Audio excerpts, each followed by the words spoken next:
પણ શાસ્ત્ર આપણને શીખવે છે કે તમે સ્વતંત્ર થયા, સ્વતંત્ર થઈ રહેલા છો. અનેક દિવસ તમારી સ્વતંત્રતા પરિપૂર્ણ થશે. ગલાતીનું પુસ્તક 5મો અધ્યાય અને 1લી કલમ. ખ્રિસ્તે આપણને સ્વતંત્રતાને સારું સ્વતંત્ર કર્યા માટે દ્રઢ રહો અને ફરીથી દાસત્વની ઝૂંસરી તળે ન જોડાઓ.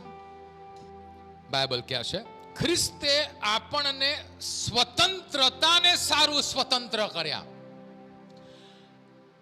તમે અને હું આજે સ્વતંત્ર છીએ પ્રભુ ઈસુ ખ્રિસ્તના વિશ્વાસ દ્વારા અને પવિત્ર આત્માની મિનિસ્ટ્રી દ્વારા.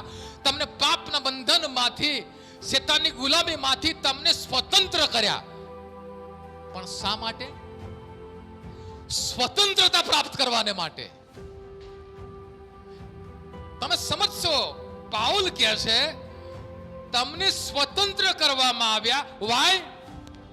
સ્વતંત્રતા પ્રાપ્ત કરવાને માટે. સ્વતંત્રતા પ્રાપ્ત કરવી એ એક પ્રક્રિયા છે.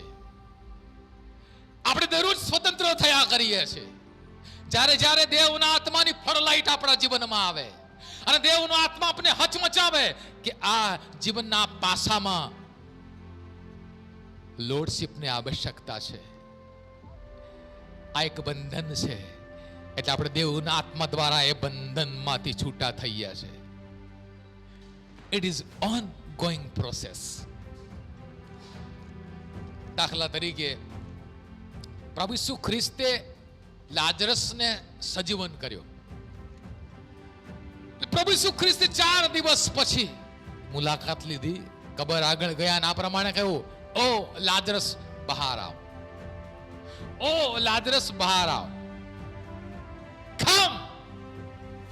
અને મારા વાલાઓ, હું ઘણી વાર કહું છું ને આજે કહું છું, એ શબ્દને, એ ઈસુ ખ્રિસ્ત જે રાજાઓનો રાજા અને પ્રભુનો પ્રભુ છે, એ શબ્દોને, ઈસુ ખ્રિસ્તના શબ્દોને પૂરી કાયનાતે પ્રતિભાવ આપ્યો. મારા વાલાઓ, હોલ યુનિવર્સ, આખા બ્રહ્માંડે શબ્દોને પ્રતિભાવ આપ્યો. બોડીમાંથી, શરીરમાંથી જે કમ્પોનન્ટ્સ, જે ઘટક તત્વો જુદા થઈને પૃથ્વીએ પોતાનામાં સમાવેશ કરી લીધેલા, પૃથ્વીએ પણ શબ્દોનો પ્રતિભાવ આપતા એ બોડીના ઘટકોને બહાર મોકલી આપ્યા. અને જે સ્વર્ગે પ્રાણ અને આત્મા સમાવી લીધેલો, એ કમ આઉટ, આ શબ્દ સાંભળતાની સાથે સ્વર્ગે પણ પ્રતિભાવ આપતા આત્માને પ્રાણ મોકલી આપ્યા. અને લાજરસ સજીવન થયો. Hallelujah lord. મારા પ્રભુએ નામ લીધું, લાજરસ બહાર આવ. જો નામ ન લીધું હોત, hallelujah Lord, praise God, Jesus is the Lord. ઈસુ પ્રભુ છે મારા વાલાઓ. હું તમને કહું છું, ઈસુના નામમાં પરાક્રમ છે.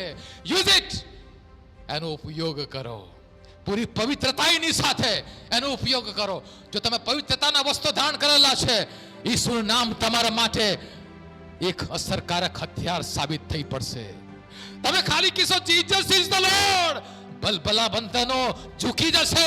આ દુનિયામાં એવું કોઈ પણ બંધન નથી ઈસુ મસીહના નામમાં તૂટી ના જાય. Hallelujah lord.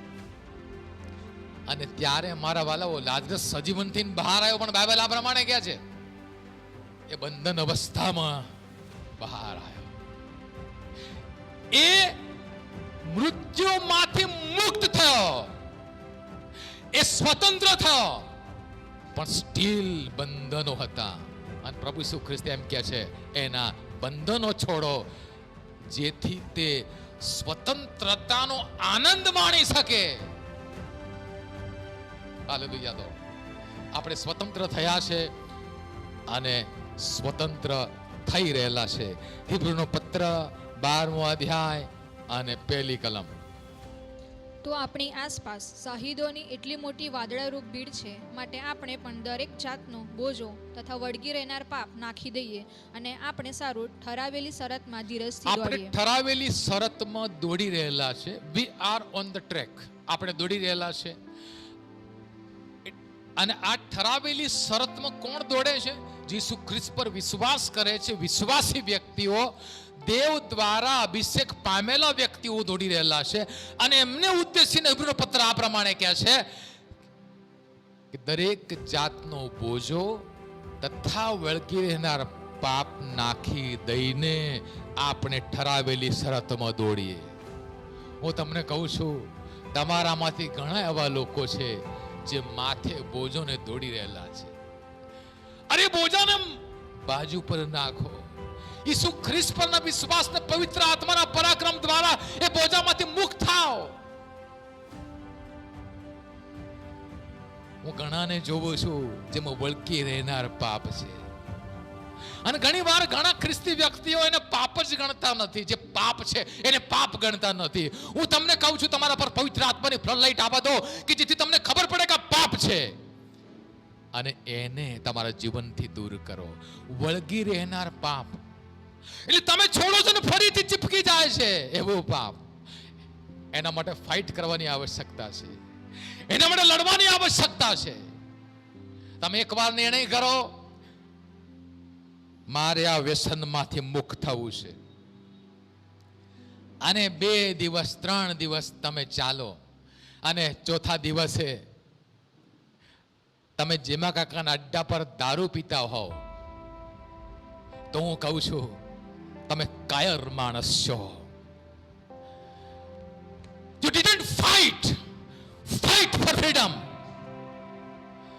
ઇતિહાસ તપાસી લો મારા વાલાઓ. ફાઇટ વગર ફ્રીડમ મળતું નથી. ભારત દેશ પર અંગ્રેજોએ 200 વર્ષ શાસન કર્યું અને આપણે ફાઇટ કરી.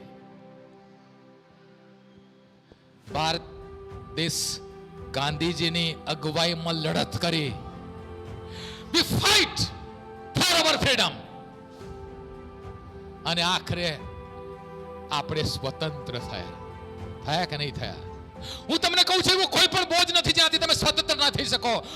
તમે ફાઇટ નથી કરતા, તમે પડતું મૂકો છો, તમે કારતા દાખવો છો, પણ હું તમને કહું છું, એક કારતા એક દિવસ તમારા પૂરા વાહનને ડૂબાડી દેશે. એક કારતા તમારો નાશ કરશે. એની પહેલા હું કહું છું, ફાઇટ. નાની ભૂલને પણ ચલાવી ના લો. ચાલશે એવો શબ્દ ખ્રિસ્તની ડિક્શનરીમાં નથી. પોતાને સાસીની ફરોશની જેમ દેવના વચનોથી સંતોષ ન પમાડો કે આ તો ચાલશે, ખાવા પીવામાં દેવનું રાજ્ય ન થાય. નો. પણ ત્યાં બીજો શબ્દ એમ પણ છે, દેવનું રાજ્ય પવિત્ર આત્મામાં છે.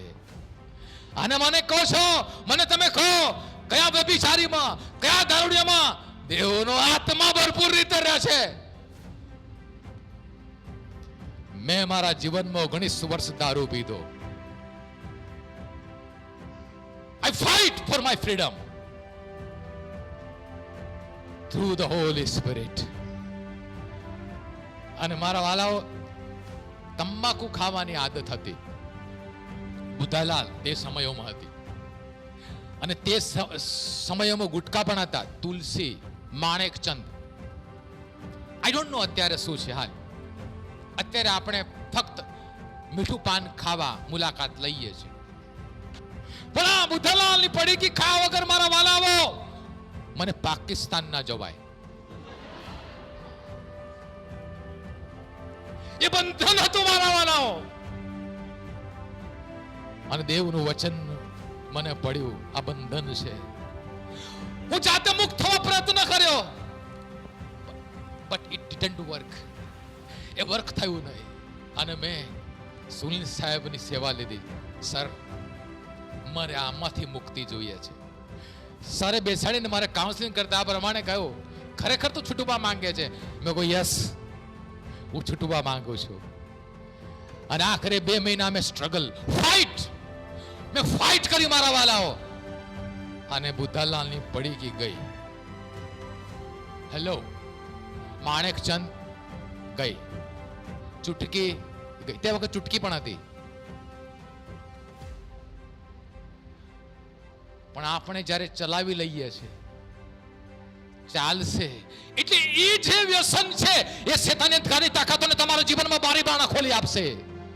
દારૂની પાછળ એક આત્મા છે મારા વાલાઓ, જે નાશ કરવાને માટે આવે છે. મારું આખું કુટુંબ એમાં બરબાદ થયું. એટલે હું તમારા કરતા વધારે સારી રીતે દારૂને સમજી શકું છું.